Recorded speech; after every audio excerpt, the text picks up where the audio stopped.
चल रहे थे और तीसरे अध्याय के कुछ क्वेश्चन तो हमने पीछे के वीडियो में कर लिए और आज है आगे के क्वेश्चन।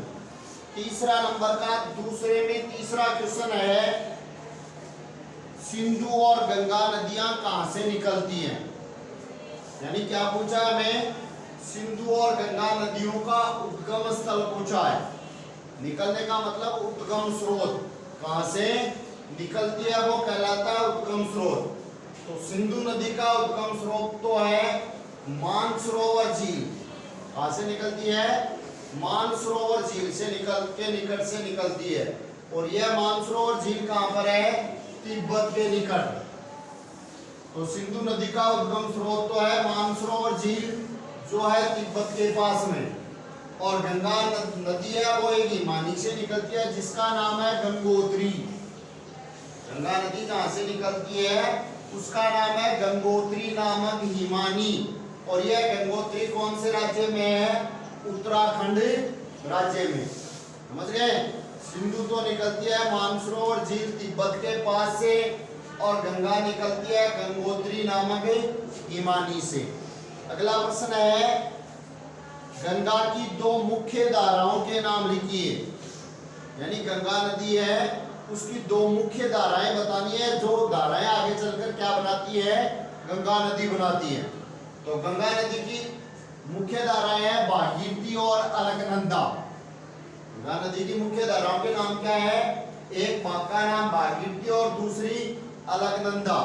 ये दोनों धाराएं कहां पर, उत्तराखंड राज्य में टिहरी जनपद है नामक स्थान है। उत्तराखंड में टिहरी जनपद में एक जगह है देवप्रयाग, वहां पर दोनों धाराएं मिल जाती है। कौन कौन सी धाराएं, भागीरथी और अलकनंदा दोनों धाराएं मिल जाती है और मिलकर क्या करती है, गंगा नदी का निर्माण करती है। तो दो मुख्य धारा तो कौन सी हो गई, भागीरथी और अलकनंदा, और दोनों मिलती कहां पर है, देवप्रयाग में। देवप्रयाग नामक जगह कहां पर है, उत्तराखंड राज्य के टिहरी जनपद में। वहां पर भागीरथी और अलकनंदा दोनों एक हो जाती है और एक होते ही अब उनका नाम क्या हो गया, गंगा। वो क्या करती है, गंगा नदी का निर्माण करती है, यानी गंगा नाम हो गया। आगे है, लंबी धारा होने के बावजूद तिब्बत के क्षेत्रों में ब्रह्मपुत्र में कम गाद या सिल्ट क्यों है। ब्रह्मपुत्र नदी है वो क्या है, लंबी धारा है, खूब लंबी है, लेकिन ये तिब्बत में आते आते इस नदी में गाद या सिल्ट कम क्यों हो जाती है, ये पूछा है। ब्रह्मपुत्र नदी है तो लंबी, लेकिन तिब्बत के इलाके में जाते हैं यहाँ पर गाद या अवसाद कम क्यों हो जाता है, सिल्ट की मात्रा कम क्यों हो जाती है। इसका कारण क्या है कि तिब्बत का जो इलाका है वो कैसा है, शीत और शुष्क है। तिब्बत का इलाका कैसा है, शीत और शुष्क, ठंडा और शुष्क है। और जो इलाका शीत और शुष्क होता है वहां पर क्या होता है, नदी में पानी की मात्रा कम हो जाती है। तो तिब्बत लंबी धारा होने के बावजूद तिब्बत के क्षेत्रों में ब्रह्मपुत्र में कम गाद या सिल्ट है। कारण क्या है कि यह इलाका तिब्बत का क्षेत्र है, शीत और शुष्क प्रदेश है और यहाँ पर नदी में पानी की मात्रा कम हो जाती है। और पानी की मात्रा कम होने के कारण नदी अपरदन कम करती है और अपरदन कम होने के कारण शीत और गाद और सिल्ट है उसकी मात्रा कम होती है। तो मुख्य कारण क्या है कि ये इलाका कैसा है, शीत और शुष्क इलाका है और शीत और शुष्क होने के कारण नदी में पानी की मात्रा कम हो जाती है।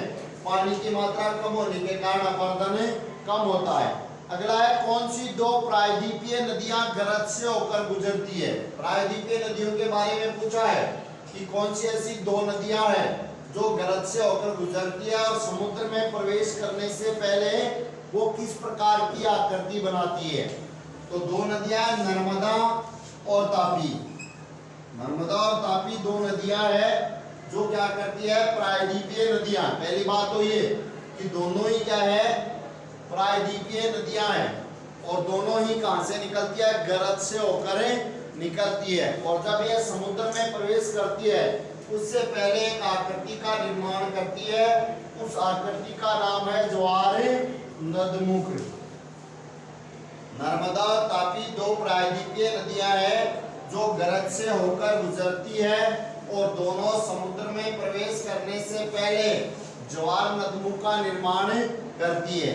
अगला प्रश्न है, नदियों और झीलों के कुछ आर्थिक महत्व बताइए। आर्थिक महत्व का मतलब कि ये क्या काम आती है, अर्थव्यवस्था में कैसे योगदान देती है। तो पहले नदियों का आर्थिक महत्व है। वैसे ये लिखा हुआ भी हमारा पढ़ते समय ये मैंने टॉपिक लिखाया भी था। वैसे तो सारे लिखाए हुए हैं, लेकिन ये तो अलग से जैसा उत्तर है वैसा का वैसा ही लिखा हुआ है। ये तो क्या है, इनके उत्तर तो कहाँ, नदियों का वर्णन किया हमने क्या क्या, नदी द्रोणियां पढ़ी, उस समय बीच बीच में आया है, इसलिए इनका तो अलग से हो गया। ये टॉपिक तो ऐसा का ऐसा ही लिखा हुआ है पढ़ते समय, फिर भी दोबारा लिख दिया है। नदियां क्या काम आती है, घरेलू कार्यों, उद्योगों और फसलों की सिंचाई के लिए जल उपलब्ध करवाती है, हमारे घर के कार्यों के लिए, उद्योग धंधों के काम के लिए, और खेतों में सिंचाई करने के लिए पानी मिलता है कहां से, नदियों से। दूसरा है, नदियां गाद और तलछट को बहाकर लाती है। नदियां जब बहती है तो अपने साथ बहुत सी सामग्री लाती है, और वो गाद और तलछट क्या करता है, बाढ़ के मैदानों में छोड़ देती है। बाढ़ के मैदान है उनमें ये गाद और तलछट रहता है, इस कारण बाढ़ के मैदान क्या हो जाते हैं, उपजाऊ हो जाते हैं, और जो इलाके उपजाऊ होते हैं वो खेती करने के लिए अच्छे होते हैं, वहां की भूमि की उर्वरता शक्ति बढ़ जाती है और फसल का उत्पादन अच्छा होता है। तो नदियां गाद और तलछट को बहाकर लाती है, जो बाढ़ के मैदानों को उपजाऊ बनाती है और हमारे देश को एक उपजाऊ कृषि भूमि प्रदान करती है। हमारे देश को ऐसी भूमि नदियों के द्वारा मिलती है जो उपजाऊ होती है। नदियों के पानी से क्या किया जाता है, जल विद्युत, जल से बिजली बनाना, पानी से क्या बनाई जाती है, बिजली भी बनाई जाती है। और नदियों का प्रयोग नौ संचालन में भी किया जाता है, नावें चलाने में भी नदियां काम में आती है। नदियों का आर्थिक महत्व है देखने के बाद में है, प्रश्न में दो बातें पूछी थी, एक तो नदियों का आर्थिक महत्व है और झीलों का आर्थिक महत्व है। तो जैसे नदियों का महत्व है लगभग थोड़ा बहुत उससे अलग है, वही महत्व किनका है, झीलों का है। झीलों की पहली बात क्या है, झीलें क्या करती है, प्राकृतिक सुंदरता और पर्यटन को बढ़ावा देती है। यानी झीलें प्रकृति को, हमारी प्रकृति की सुंदरता को बढ़ाने का काम करती है, और पर्यटन का मतलब लोग घूमने देखने के लिए झीलों पर जाते हैं तथा हमें मनोरंजन प्रदान करते हैं। पर्यटन का काम ही क्या है, मनोरंजन प्रदान करना। तो झीलें प्राकृतिक सुंदरता को बढ़ाती है, पर्यटन को बढ़ावा देती है और हमें मनोरंजन प्रदान करती है। अब जब नदियों का दूसरा क्या है, नदी के बहाव को सुचारू बनाए रखती है। यानी नदियों का अतिरिक्त जल तो झीलों में आता है, भाई नदियों में जो एक्स्ट्रा पानी है वही तो नदियों का पानी तो झीलों में पहुंचता है, तो उसके कारण नदियों का बहाव है वो सही रहता है। इसके कारण झीलों के कारण झीलें काम क्या करती है, नदी के बहाव को सही व्यवस्थित करने का काम करती है।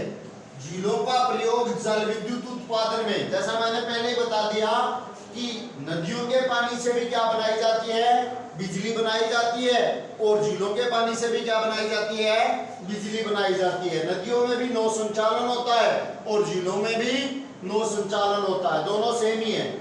झीलों का पानी है उसका प्रयोग जल विद्युत उत्पादन में किया जाता है, और झीलों का प्रयोग नौका संचालन में किया जाता है।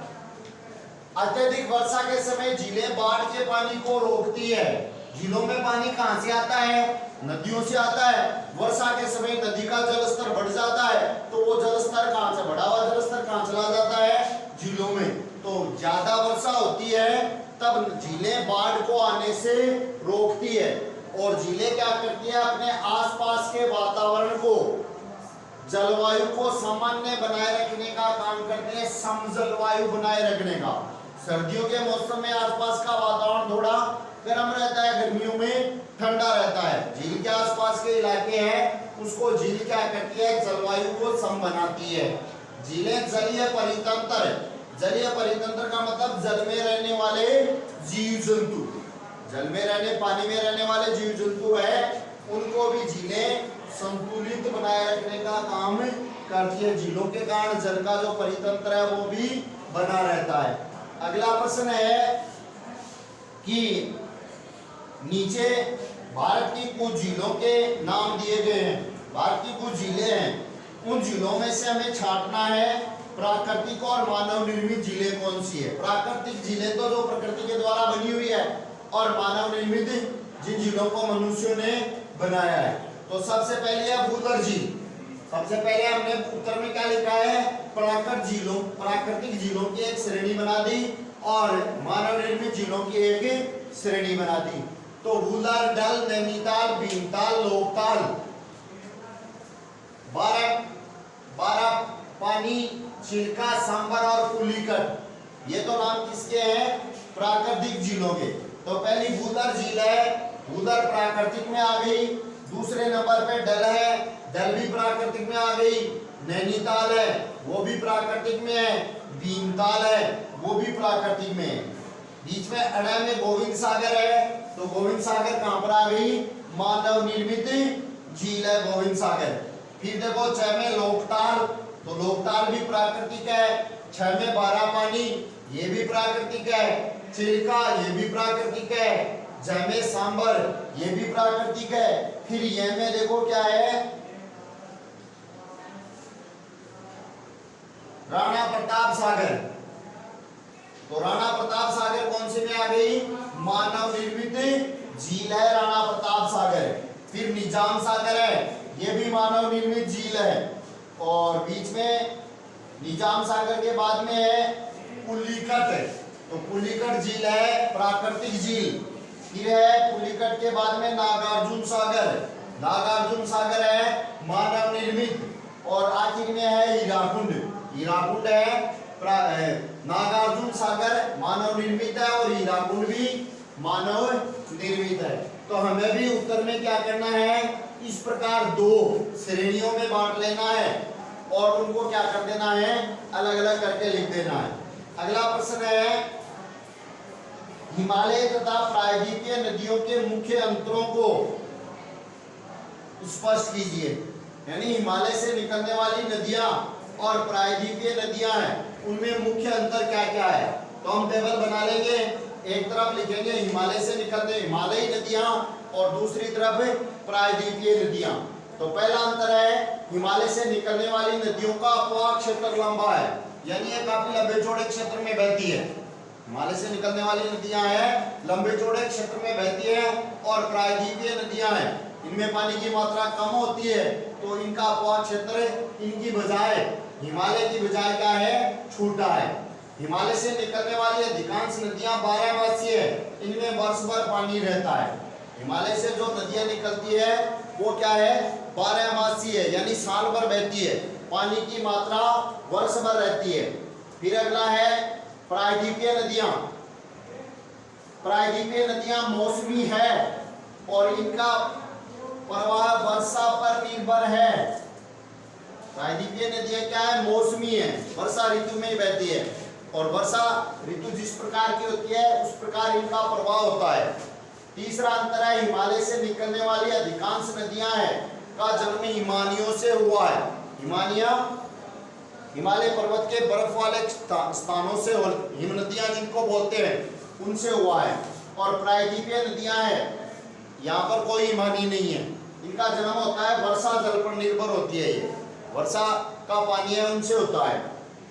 प्रायद्वीप हिमालयी नदियां चौथा अंतर है, समतल भूभाग में होकर बहने के कारण नदियां नौकायन योग्य है, यानी ये समतल भूभाग में होकर बहती है और समतल भूभाग में पानी होने पर हम क्या कर सकते हैं, नाव चला सकते हैं, इनमें नौकायन कर सकते हैं। और प्रायद्वीपीय नदियां है वो क्या है, जलप्रपात बनाती है और तटीय मार्गों को छोड़कर ये नदियां नहीं है, यानी ये ज्यादातर नदियां तटीय इलाकों में बहती है, इसलिए नौकायन योग्य नहीं है।